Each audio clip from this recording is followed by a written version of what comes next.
Now, what I'd like to try and do here with you is start you off on some of the more simple selection tools, and then we'll get more and more complicated as we go here.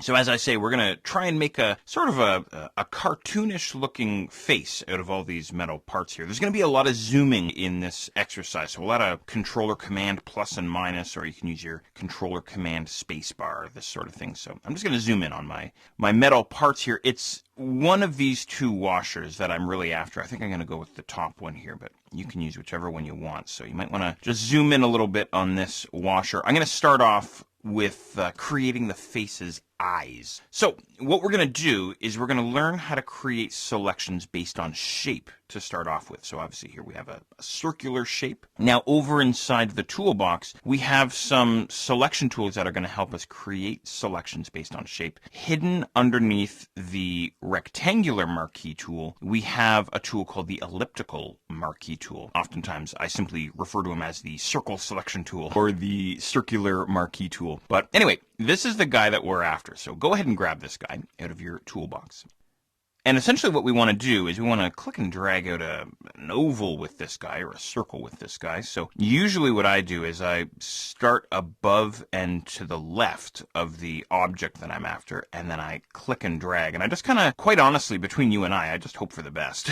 Now, as you can see, as soon as I click and drag with the tool, I get some marching ants, which is fantastic, but you can see my actual selection is off. I didn't do a very good job of trying to select this rusted metal washer. So here's what I'm going to do. I'm going to try and take another stab at it here. I'll take another run at it. So what I'll do is I'll just bring my cursor outside of my marching ants somewhere, anywhere really, and just single click, and that will get rid of the marching ants for me. So that's kind of a quick way to get rid of your selection. And then I'll simply take another run at it. So I'll simply bring my cursor back up above and to the left of my object and click and drag again. And actually I've done a fairly good job here, which is quite surprising. Now, you know what's cool, by the way, is I haven't let go of my mouse just yet. I'm still, sort of clicking and dragging here, if you will, with the mouse. And what I'm going to do is I can hold down the space bar, and now I can move my selection as I'm creating it, which is awesome. So I can kind of position it up a little bit, maybe if it's just off a little bit. And then as soon as I let go of the space bar,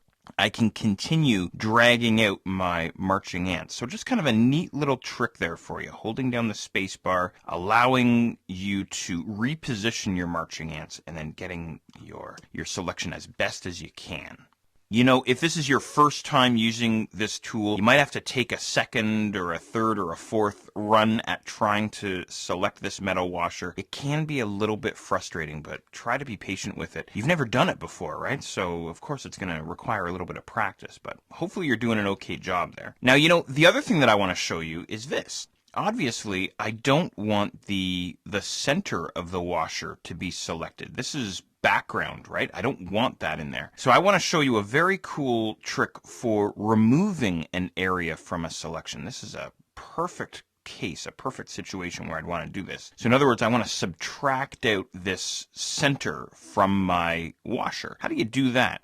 Well, here's a neat trick that you'll want to jot down in your notes. If I hold down the Option key on the Mac or the Alt key on the Windows side, notice my cursor changes. It's now a crosshair, but now it has a tiny little minus sign, suggesting that if I click and drag, I would be subtracting from the current selection. So here's two things that I'd like you to remember. Holding down Alt or holding down Option is going to subtract from a selection. Holding down the Shift key would add to a selection. So I can always add to and subtract from the selections that I make here inside Photoshop. So you might want to jot those two little tricks down in your notes here. In the meantime, what I'm going to do is I'm going to do my best here to try and select the center area of this washer again, just by kind of coming above and to the left of the center object there anyway of my washer, and I'll click and drag out, and hopefully I'll do a half decent job here. Again, I'm using my spacebar trick to help me position things up.